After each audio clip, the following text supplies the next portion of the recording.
अस्सलाम वालेकुम। नशरा की दुनिया में आपका स्वागत है। नशरा भी यही बोल रही है।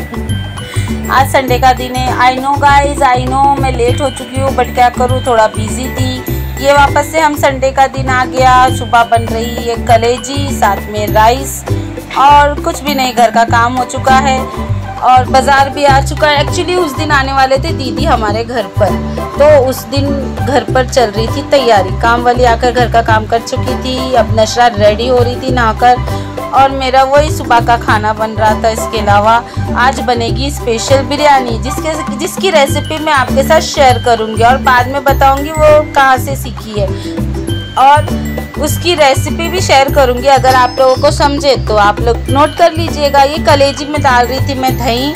सुबह सुबह मॉर्निंग में कलेजी बना दिया था ताकि दिन में मैं बिरयानी बना सकूं। बिरयानी का प्रोसेस बहुत स्लो वाला है, पर जो बिरयानी बनी थी ना गाइस, बहुत टेस्टी बनी थी। बट मेरा इरादा था सबका रिव्यू आपको दे सकूं, बट बहुत मेहमान थे और घर में मेरे ही थे तो मैं नहीं दे पाई। देखिए, ये है 2 किलो का गोश्त। इसमें मैंने लगभग आधा किलो से पौना किलो डाला है दही। अब मैं डालूंगी अपने हिसाब से 2 बड़े चम्मच भर के पिसा हुआ गरम मसाला। इसके 1 मुट्ठी मैं डालूंगी मिर्ची, 1 मुट्ठी डालूंगी कोतमीर, 1 मुट्ठी डालूंगी पुदीना। इसके बाद इसको अच्छा मिक्स करना है। अब उसके बाद अपने हिसाब से डाल दीजिए नमक और अदरक लहसुन मेरे पास थोड़ा ही था, फिर भी बड़े 2 चम्मच निकल गए। बट आपके पास अगर ज़्यादा हो तो बड़े 4 चम्मच जाएंगे, मैंने बाद में और ऐड किया था।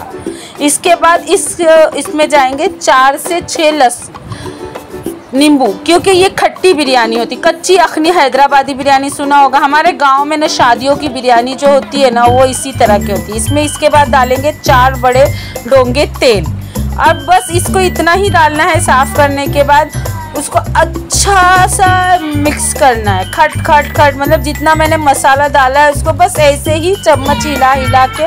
इसकी खासियत ही ये है कि इसको हिला हिला कर ही इस गोश्त को पकाया नहीं जाता है। ये कच्ची अखनी बिरयानी है। इसको ज़्यादा सिर्फ ऐसे मिक्स कर के 2-3 घंटे रखना पड़ता है और मिक्स करते रहना पड़ता है। ये मिक्सिंग करने में ही ये गोश्त गल जाता है। अब मैं भूल गई थी शायद गरम मसाला अक्खा। इसके डैडी बनाते हैं गांव में शादियों में ऐसी बिरयानी। इसके डैडी ने देखा है, मतलब बनाने गए थे पिछली बार, तो मुझे वो स्टोरी बहुत अच्छी लगी। तो मैंने डाला शाहजीरा, 4 बड़ी दालचीनी के टुकड़े, 4 तेज़पत्ता, 1 चुटकी 4-5 इलायची, 1 चुटकी शाहजीरा और लौंग, काली मिरी। इतना ही खड़ा गरम मसाला जाएगा। ये अब इसके डैडी मिक्स कर रहे हैं, क्योंकि इनको ज़्यादा मैंने उनको दिखाया कि देखिए ऐसा ऐसा मैंने बना, तो वो आ गए अपना कारीगरी दिखाने के लिए। मैं बाद में क्लिप डालूंगी गांव में कैसी बिरयानी बनती है, उसकी मैं क्लिप बताऊंगी कौन सी बिरयानी के एक्सपायर है। अब इसको 2 से 3 घंटा हमको ऐसे ही रख देना है। अब मेरी कलेजी बन के रेडी हो चुकी थी, तो मेरा लंच भी रेडी है। कलेजी भी अच्छे से गल गई थी और बहुत टेस्टी बनी थी, तो मैं वही देख रही थी कलेजी गल गई कि नहीं गल गई। उसके बाद आ गए थे फुप्पू लोग, मतलब दीदी और बच्चे, तो उनके लिए मैंने पहले बनाई ठंडी ठंडी लस्सी। तो वही नशरा को एक्साइटमेंट थी कि मैं सर्व करूँगी। मेहमान आते तो बच्चों को लगता है ना, खुशी होती है, तो वही सबको दे रही थी लस्सी। या अब मैंने क्या किया था, अखनी को स्लो आंच पे पकने दे दिया, क्योंकि गांव में लोग कच्चा गोश्त ही दम देते, बट मैं कच्चा गोश्त दम नहीं दे सकती थी। क्यों? क्योंकि मैं अपने गांव के गोश्त में, बम्बई के गोश्त में फ़र्क होता है ना। बकरे का ही गोश्त है, बट फिर भी मैंने उसको स्लो आंच पे आधा 1 घंटा पकने दिया। उसके बाद एक साइड चावल बॉईल कर दिए थे। फिर अब इसके डैडी आ गए वो परत रखने के लिए, मैंने दम पे देने के लिए। मैंने उसको आधा घंटा पकाया होगा गोश्त को, वो अखनी के साथ। पानी वानी कुछ नहीं डाला, जितना उसका पानी था उतना ही। अब इसके डैडी इसमें दे रहे दम। पहले थोड़े से चावल डाले, उसके बाद अखनी का मसाला डाला। अब ये डाल रहे हैं घी, और ऊपर से डालेंगे बरिस्ता और थोड़ा सा कांदा, टमाटर और कलर। बस ये देके उसको दम दे देना है, क्योंकि अपन ने अखनी कच्ची अखनी बोला है, बट बम्बई की है बोल के मैंने उसको आधा घंटा थोड़ा सा पका लिया था। गाइस, पका लिया करो, तो उससे क्या होता है, गोश्त थोड़ा सॉफ्ट हो जाता है। मैंने बोला बरिस्ता, थोड़ा सा कोतमीर, पुदीना डाल के उसको दम देना है। मेरी दम की बिरयानी रेडी। अब इसको हम रख देंगे दम पर। इसकी भाप बाहर ना जाए बोलकर हम उसको कपड़े से या दस्तरखान से कवर करके इसको उठाकर रख देते हैं। इसके नीचे रखेंगे तवा, तवे के ऊपर रखेंगे टोप, टोप के ऊपर रखेंगे कुछ वजन चीज़ें, ताकि गैस उसकी जो भाप है वो बाहर ना आ सके। इतनी चीज़ों से टूट के जब वो बाहर आती है तो खुशबू उसकी अच्छी हो जाती है। जब समझ में आता है कि हमारी बिरयानी दम हो गई।